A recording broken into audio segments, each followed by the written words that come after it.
Guess who's back? Back again. Yes, it's me. And unlike Jack Whitehall, I've not come quick to this.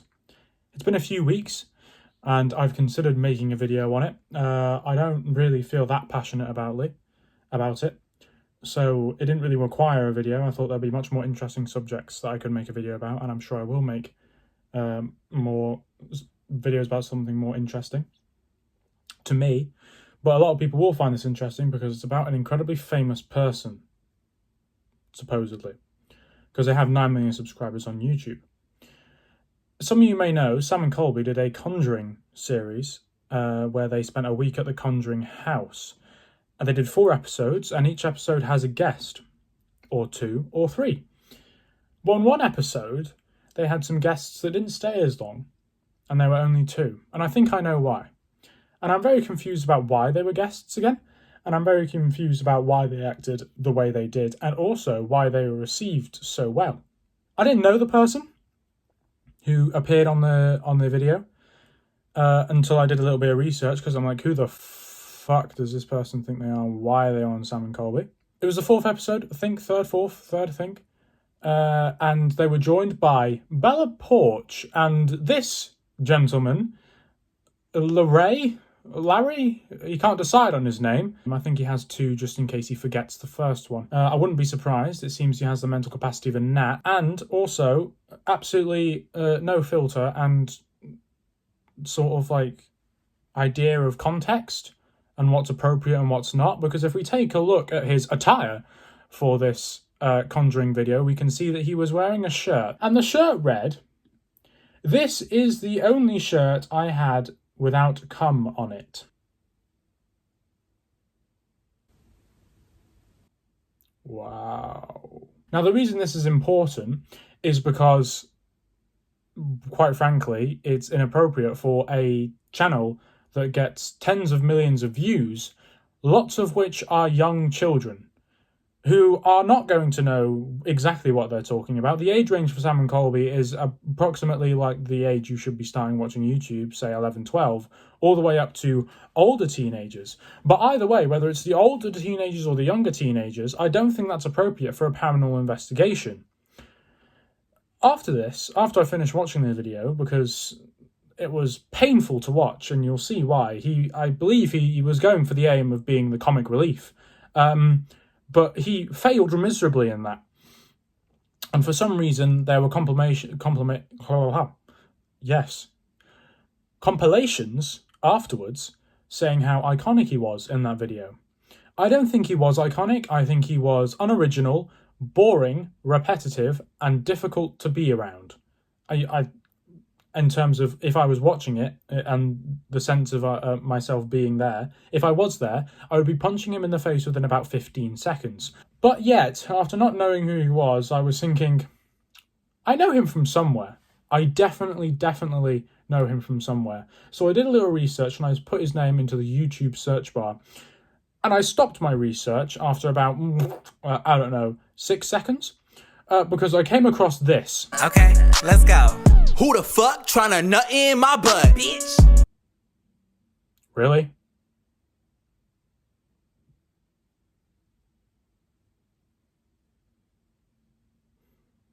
I'm actually depressed.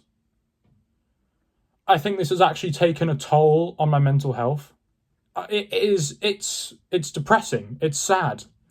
The fact that I have had to come across this person at all is extremely depressing, and I'm not happy. And that's not all. Not only is his massive,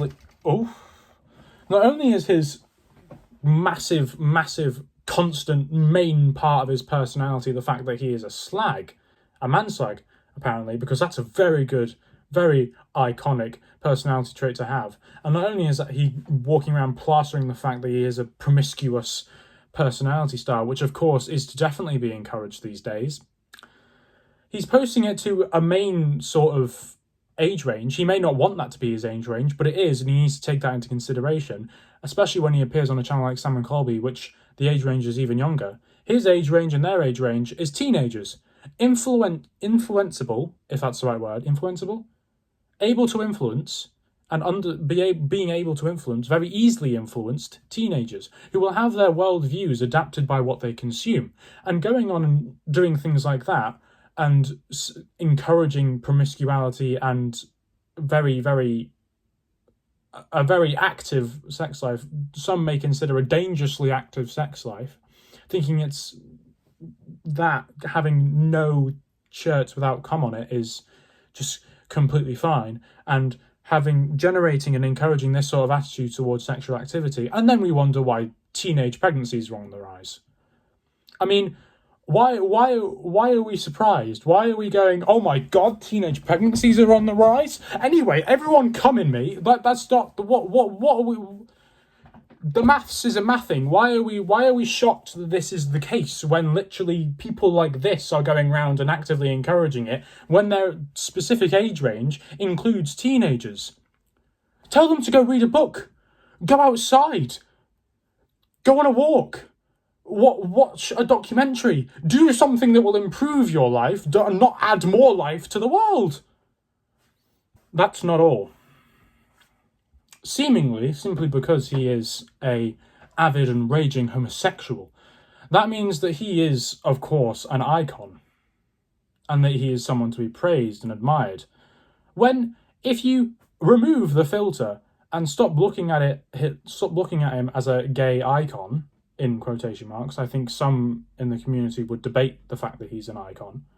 If you remove that filter and stop looking at it under the bias that being part of that community is generated, and you simply look at him as a entertainer as a whole, which is essentially what he's trying to be, or I'm not very entertained personally, but if you remove the filter of the bias and you just look at how entertaining he wasn't.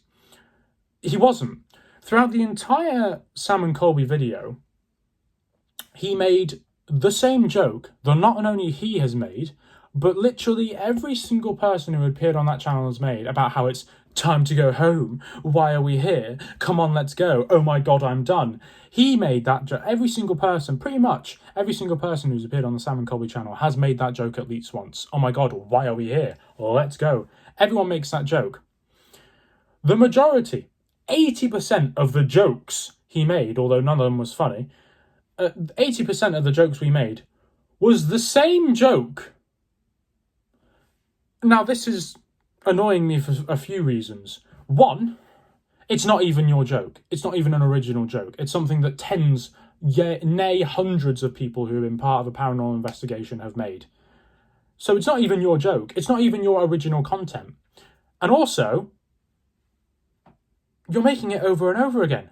And then people are saying he's an icon because they've been indoctrinated into feeling that way and thinking they have to feel that way, simply because he is an avid and aggressive member of the LGBTQ community.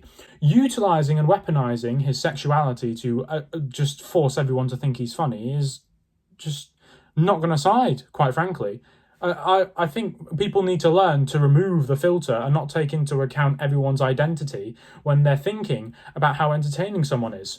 You're allowed to dislike someone even if they're not the normal identification or don't conform to the normal social standards. Just because they're not, a straight, a straight person, doesn't mean they're automatically a great person.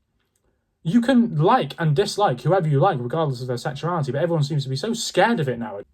Quite frankly, I could not give a single atom of my pubic hair what he does in the bedroom. That is none of my business. Looking at him from a content perspective and from the perspective of an entertainer, he is boring, dull, repetitive, unoriginal, and it's a disgrace to the word to call him an entertainer. But anyway, that aside, I think it's a terrible shame that he's been allowed to go on such a great channel. Anyway, next video, Fury's next. We're doing a bit of a switch from a very not masculine person to a very masculine activity of boxing. Oh my god. Anyway, see you then.